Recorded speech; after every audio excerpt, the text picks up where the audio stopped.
दोस्तों, स्वागत है आप सभी का। और हम लगातार चर्चा कर रहे हैं 1000 प्रश्नों की टेस्ट सीरीज पर, जिसमें लगातार प्रतिदिन बहुत ही महत्वपूर्ण प्रश्न आपके लिए लेकर के आ रहे हैं। और आप लोग बहुत अच्छे पसंद कर रहे हैं। मुझे खुशी होती है दोस्तों कमेंट देख करके, जब आप लोग बिल्कुल सही उत्तर जो प्रश्न आपसे पूछे जाते हैं मेरे बताने से पहले आप कमेंट में उत्तर लिख देते हैं। तो हम स्वागत कर रहे हैं पुनः आपका अपने यूट्यूब चैनल टॉप 50 स्टडी, जिसके माध्यम से आपको सिलेबस के अनुसार पूरी तैयारी इस चैनल के माध्यम से कराई जा रही है। आपको तो यूट्यूब पर जाकर के लिखना है टॉप 50 स्टडी और आपको आपके सभी सब्जेक्ट की तैयारी सिलेबस के अनुसार मिल जाएगी। देखें, पहला प्रश्न यहाँ पर है, रामचरितमानस में समायोजित कुल कांड हैं। रामचरितमानस में कुल कितने कांड हैं? तो आपको बता दें कि रामचरितमानस में कुल 7 कांड हैं। अयोध्या कांड, बाल कांड आदि 7 कांड यहाँ पर हैं।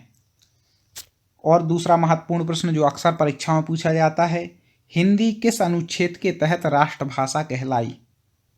तो आपको बता दें कि हिंदी अनुच्छेद 343 के तहत क्या कहलाई? राष्ट्रभाषा कहलाई। याद रखिएगा इसको, बहुत महत्वपूर्ण, क्योंकि हिंदी का वर्णन अनुच्छेद 343 से 351 तक है, ये भी याद रख लीजिएगा। और किस अनुच्छेद के तहत राष्ट्रभाषा कहलाई? तो 343 के तहत कहलाई। ठीक है, आगे बढ़ते हैं। बहुत महत्वपूर्ण प्रश्न, एक एक प्रश्न आपके लिए रटने लायक है।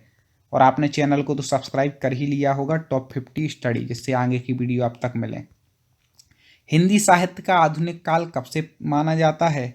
तो आपको बता दें कि हिंदी साहित्य का जो आधुनिक काल है वह 1850 से माना जाता है। ठीक है, अलग अलग विद्वानों के हैं, तो यहाँ पर जो दिए हैं ऑप्शन उसके अनुसार 1850 से हिंदी साहित्य का आधुनिक काल माना जाता है। कई 1850 से 1900 तक भारतेंदु युग हो जाता है, फिर उसके बाद मान लेते हैं। तो इस प्रकार से यहाँ है।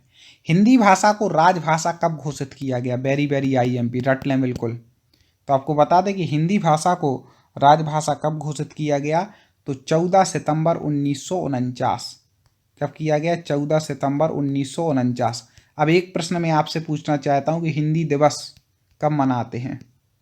ठीक है, किस डेट में मनाते हैं हिंदी दिवस, ये आपको बतलाना है।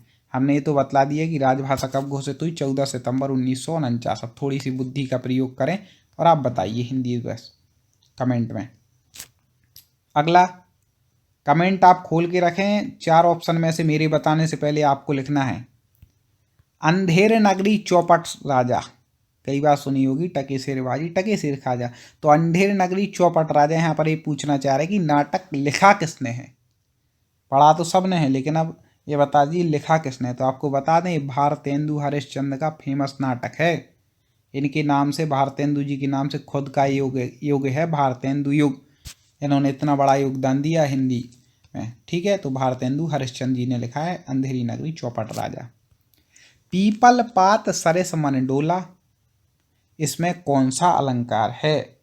तो आपको बता दें कि पीपल पात सरिस मन डोला, जैसे पीपल के पात में जैसे प्रकार से पीपल का कोई मतलब वो हो और उसमें कुछ भी रखो तो डोल जाता है पीपल के पत्ते, ऐसा वो सीधा नहीं रहता पीपल का कोई मतलब बर्तन, पात मतलब बर्तन, तो वैसे ही मन डोलता है। तो यहाँ पर उपमा की जा रही है कि मन किस प्रकार से डोला? पीपल के पात जैसे।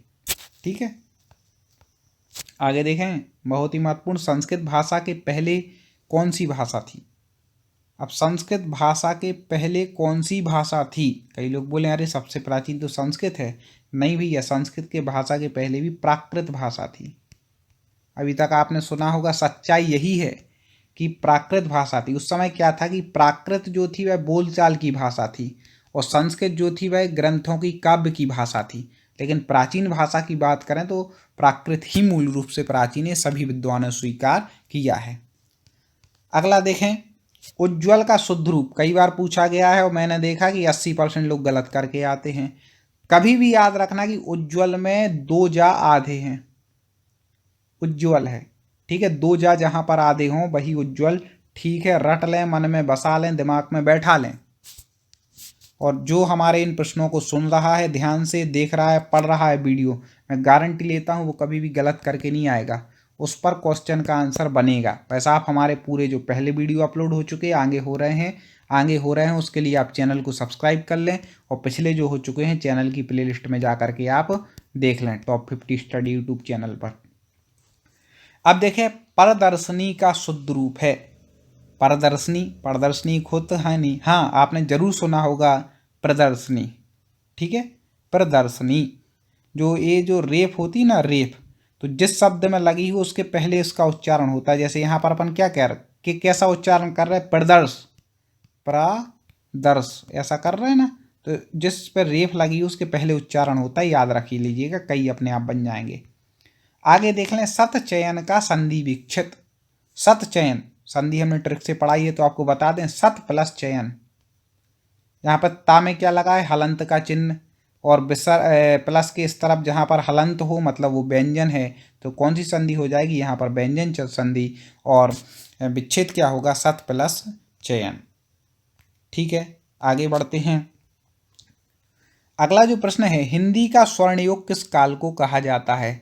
सबसे महत्वपूर्ण प्रश्न है, कई बार पूछा गया है, तो आपको बता दें कि भक्ति काल को हिंदी का स्वर्णयुग कहा जाता है। भक्ति काल को हिंदी का स्वर्णयुग।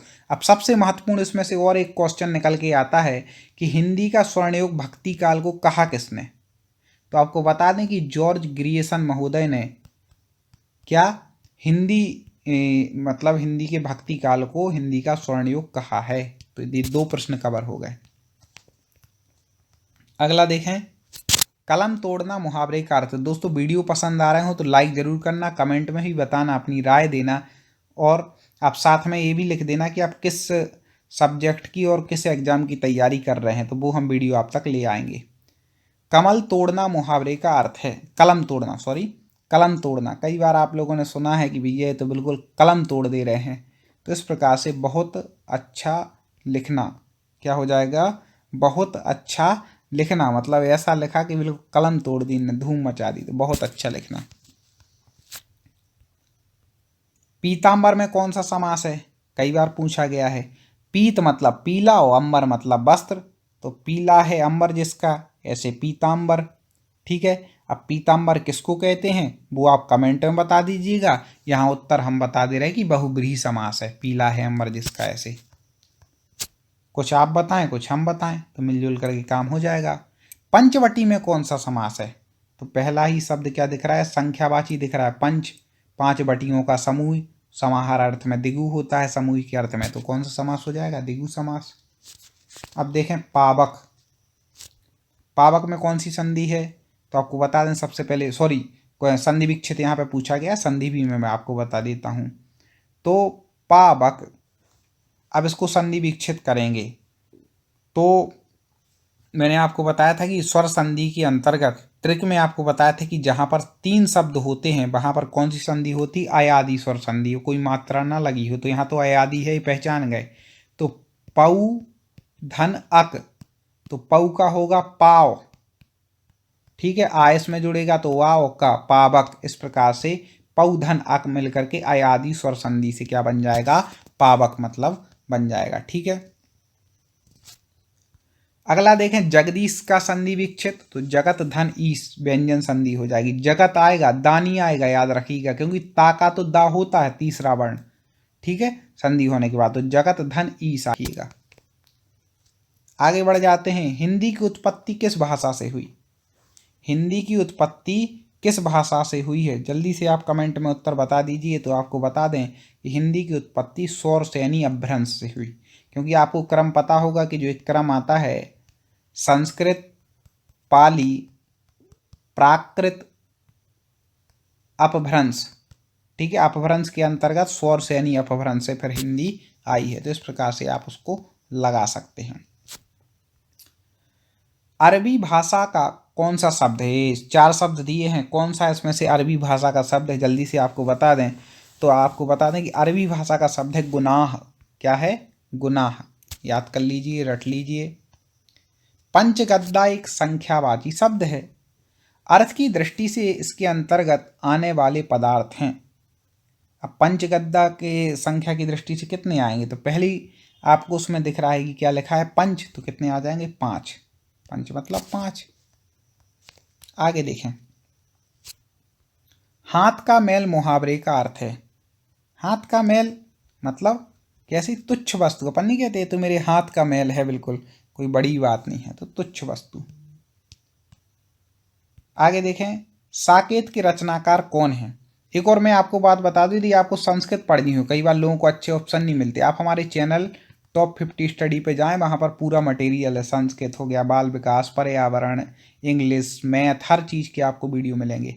तो साकेत के रचनाकार आपको बतलाना है, तो बड़ी फेमस रचना है, एक प्रकार से आपको बता दें कि महाकाव्य है। साकेत क्या है, महाकाव्य है, किसकी है, मैथिली शरण गुप्त का। ठीक है, महाकाव्य है, याद रखिएगा। सरस्वती पत्रिका के संपादक, पहले भी एक बार हमारे टेस्ट सीरीज जो 1000 प्रश्नों की चल रही है उसमें आ चुका है, तो आपको बता दें महावीर प्रसाद द्विवेदी। मैंने आपको इसकी भाषा भी आपसे पूछी थी। ढिंडोरा पीटना मुहावरे का अर्थ है। ढिंडोरा पीटना मतलब क्या करना, अपन नहीं कहते भैया तुमने सब जगह ढिंडोरा पीट दिया, मतलब बातों का क्या कर दिया, प्रचार प्रसारित कर दिया, बातों को प्रचारित कर दिया, ढिंडोरा पीट दिया। अंगुली में आटा गीला करना, अंगुली में आटा गीला करना मुहावरे का सही अर्थ होगा। जल्दी से बता दीजिए कमेंट में क्या होगा। अंगुली में आटा गीला कर रहा है मतलब क्या कर रहा है, व्यर्थ का काम कर रहा है, बिना प्रयोजन का काम, तो क्या हो जाएगा इसका, व्यर्थ का काम करना।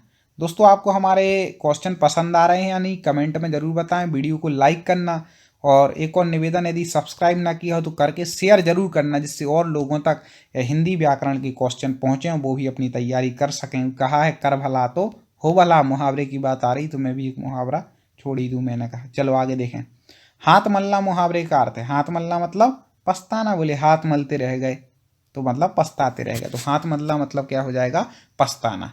इस प्रकार से हमने चर्चा की। अगले वीडियो में, क्योंकि वीडियो लंबा भी नहीं करना है और हमारा काम भी हो जाए, क्योंकि डेली मैं चाहता हूं कि आपको 2 वीडियो दूं, और कम से कम आप 10 से 15 मिनट उसके लिए निकालें, तो आधा घंटे में आपकी अच्छी तैयारी प्रैक्टिस होती रहे। तो आगे पुनः हम चर्चा करेंगे और ऐसे ही महत्वपूर्ण प्रश्न आपके लिए लेकर के आएंगे।